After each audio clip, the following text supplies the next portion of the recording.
Are you sick of resorting to extreme measures to lose weight? After spending 30 plus years yo-yo dieting, I thought that's what it took to get the lean body I always wanted. Now that I'm down 50 pounds and have easily maintained a healthy weight for over a year, I figured out that following extreme diets was the exact reason I struggled for decades. The good news is, you don't have to change everything about your life to achieve your goals. In fact, there's only 2 habits you need to prioritize to get that lean body you've been chasing. So in this video, I'll show you the 2 habits you need to focus on to not only reach your goal, but once you cement these habits into your lifestyle, you will have everything you need to maintain a healthy weight forever. But first, you have to understand the reason 90% of dieters never reach their goal. Continuing to make this mistake is like going to the salon and asking the stylist to help you achieve this look that you absolutely adore. Even though she raves over how great you'll look,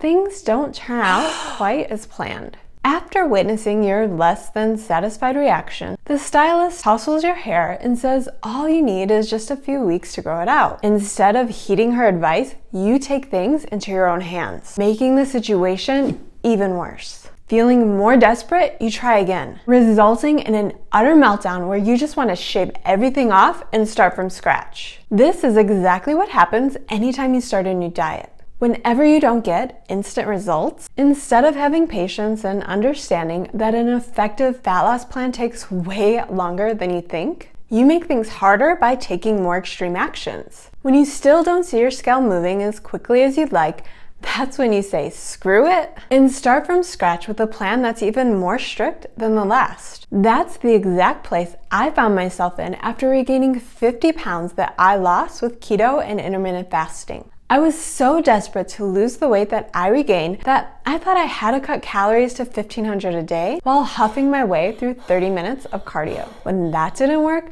I slashed calories even more while ramping up cardio to 60 minutes a day. While I was happy with my initial results, that excitement quickly turned into frustration since all it took was one bad day of eating for everything I worked so hard to lose to come right back. It wasn't until I learned that everything I was doing to lose weight was only slowing my metabolism down, which made it impossible to enjoy anything that didn't fit into a strict plan without the scale shooting right back up.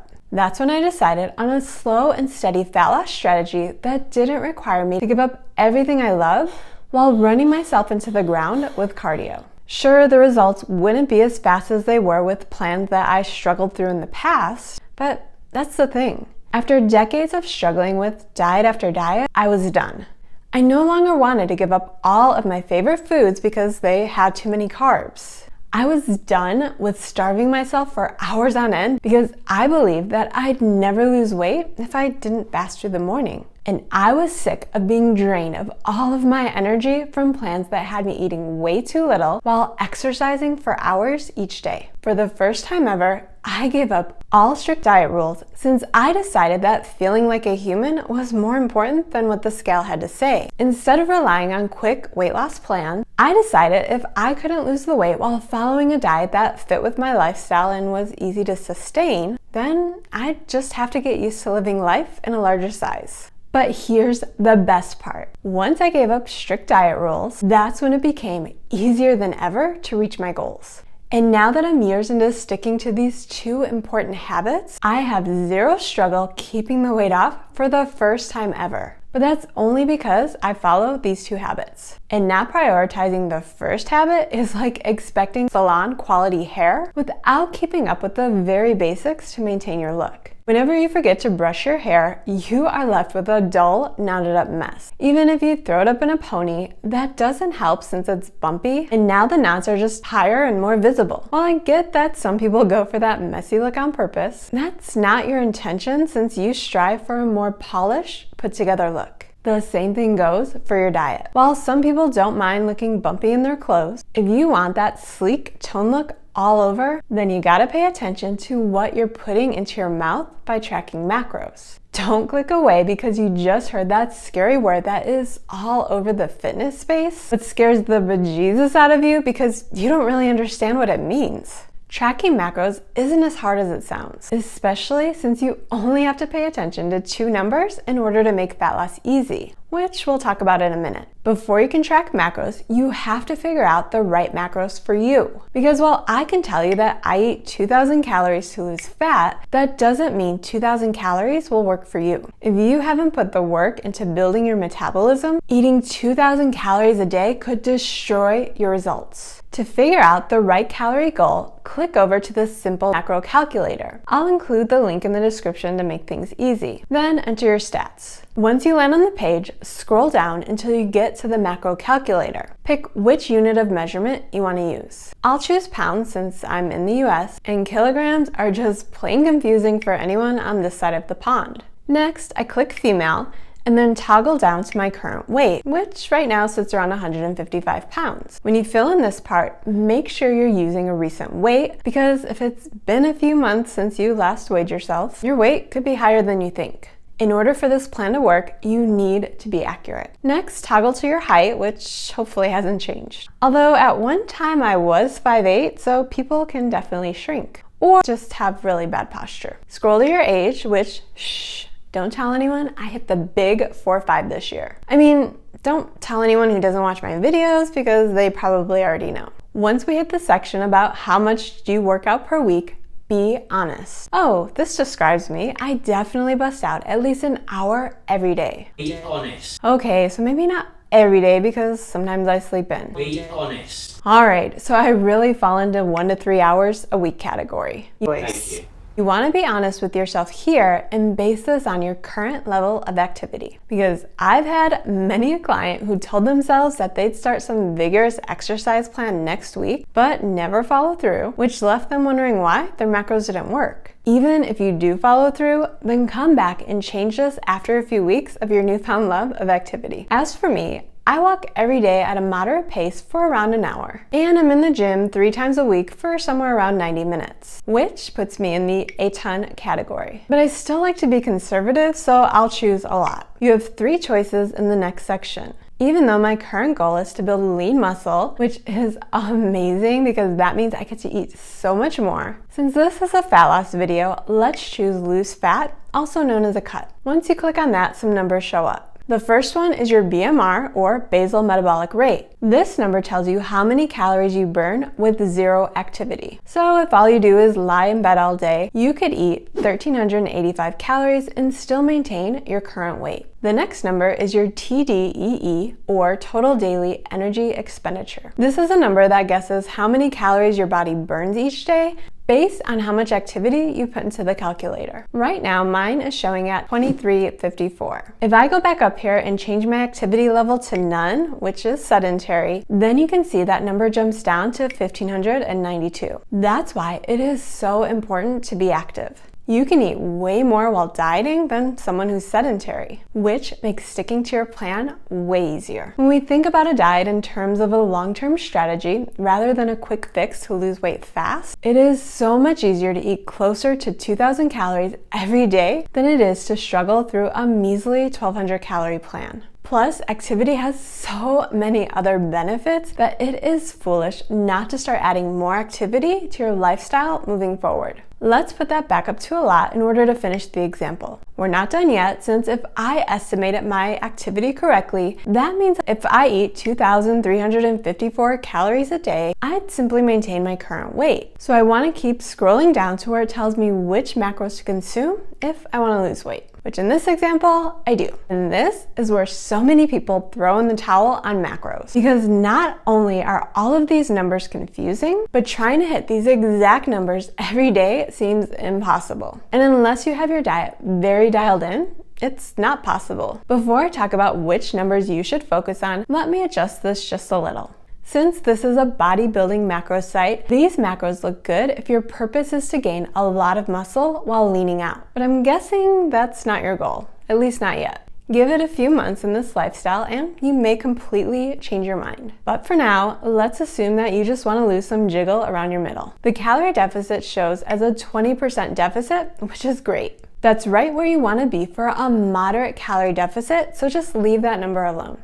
Don't be tempted to raise that number for a faster fat loss, since 9.99 times out of 10, that strategy backfires, leaving you fatter than when you started. You have to have patience and do this the right way if you want results that actually stick. The right way being eating in a moderate calorie deficit for more sustainable long-term results, instead of rushing the process with a more drastic deficit. The protein automatically adjusts to 40% of calories from protein, shown here at 188 grams. Which sounds like a lot of protein, mostly because it is. It's absolutely possible to eat that much protein, especially since I hit that number some days without even trying. But if you're just starting out, that's not a number that you'll even get close to on day one. While getting 40% of calories from protein is really great for fat loss, it is too high of a goal if you're just getting started. Don't set yourself up for failure by setting goals that are too hard to reach. So let's adjust that to somewhere between 30 to 35%. I personally think the higher the better, since protein leaves you feeling fuller. But remember, this is a number that you have to work up to. So don't think that you've failed your diet if you don't hit your protein goal right away. If you're not getting anywhere close to whatever your 35% of protein number is, you can lower this number even more to somewhere around 30%. But you still have to understand that setting your protein goal lower, that doesn't mean that you'll automatically hit it on day one.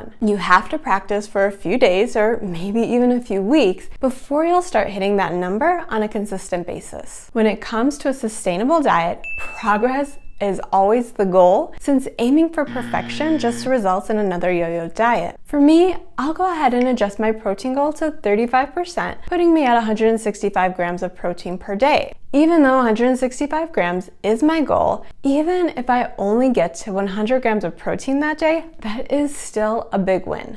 Just keep tracking and continue working out ways to add more protein without going over your calories, and eventually you'll get there. I just made this video which shows you exactly how to do that, so I'll link that at the end of this video in case you need help figuring that part out. When you begin prioritizing protein with meals and snacks, getting close to that number gets so much easier, I promise. Just have patience with yourself and remember that this is a lifestyle, not another diet that you need to rush into for immediate results. You probably noticed that the carbs and fat levers moved when I adjusted protein down to 35%. That's because if you eat less protein, you gotta make that difference up through some other macro. Remember when I told you that you only have to pay close attention to two numbers in order to make this kind of plan work? That's mostly true, since as long as you stay close to your calorie goal most days, and you keep working to hit that protein target, that is all you need macro-wise to work towards your fat loss goal. Which means you can almost completely forget about tracking carbs and fat if it's too confusing tracking all of these numbers at the same time. The way I eat while in a calorie deficit is I aim to be at or under my calorie goal, I strive to hit my protein target, and then I just let carbs and fat fall into place based on foods I know will fill me up and give me energy. My macros are typically balanced with 35% of calories coming from protein and somewhere around 30 to 35% each from carbs and fat. Since I want to keep this simple, I don't really track carbs or fat.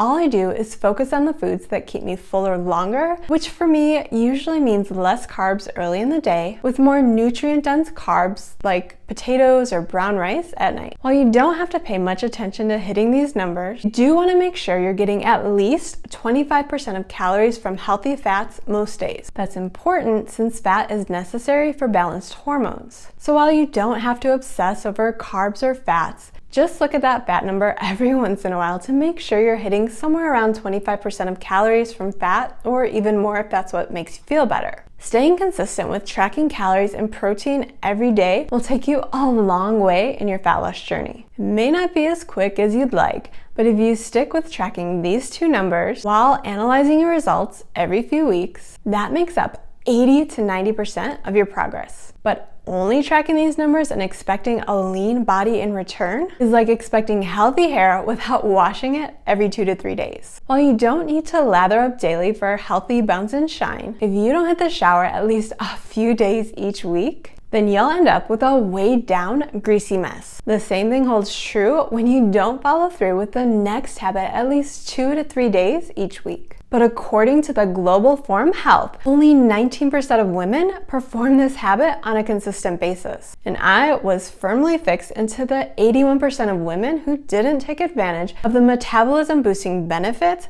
that come along with this simple habit for more than 3 decades. Want to know what else happened during those 3 decades? I continually struggled with my weight, consistently dropping 20 or 30 pounds every few months, only to regain 40 or 50 a few months later. I thought following restrictive diets while pushing myself with strenuous cardio was the answer to my never-ending yo-yoing weight. And it absolutely was, but only for a few months at a time before I quickly regained everything back. Because a few months of extreme diets was all it took for my weight loss to completely stall, only to be even heavier than when I started just a few months later. Once I figured out how beneficial this habit is, that's when I quit struggling with low-calorie diets with excessive cardio for good.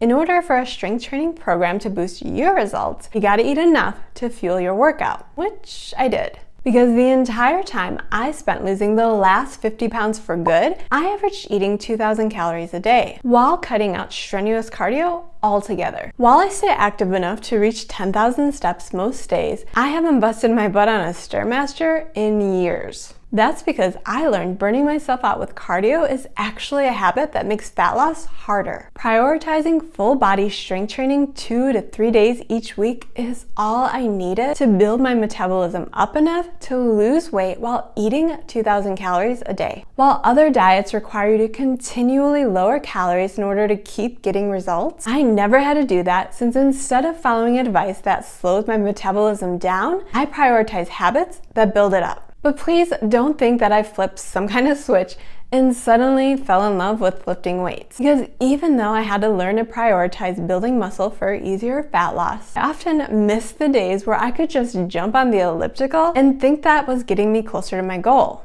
It took time for me to fully trust the advice that eating more protein in a moderate calorie deficit was necessary for my fat loss efforts to work. And swapping from the mindset of burning more calories while busting my butt on cardio to instead using that time to build muscle so I'd naturally burn more calories at rest, that was a huge hurdle I had to overcome, since I was taught the opposite for so many years. The truth is, one of these plans led to decades of struggling through yo-yoing weight with no end in sight, while the other made it simple to get the lean body I've always wanted. And now I stay there with very little effort. But just because all it takes is following these 2 habits to make your dream body a reality, that doesn't mean it's easy. That's why I made this video. Watch this next to learn a simple trick you can use to bring your protein up without completely blowing out your calorie goal. Once you learn how to determine which foods keep you on track, you will never look at some of your favorite high protein foods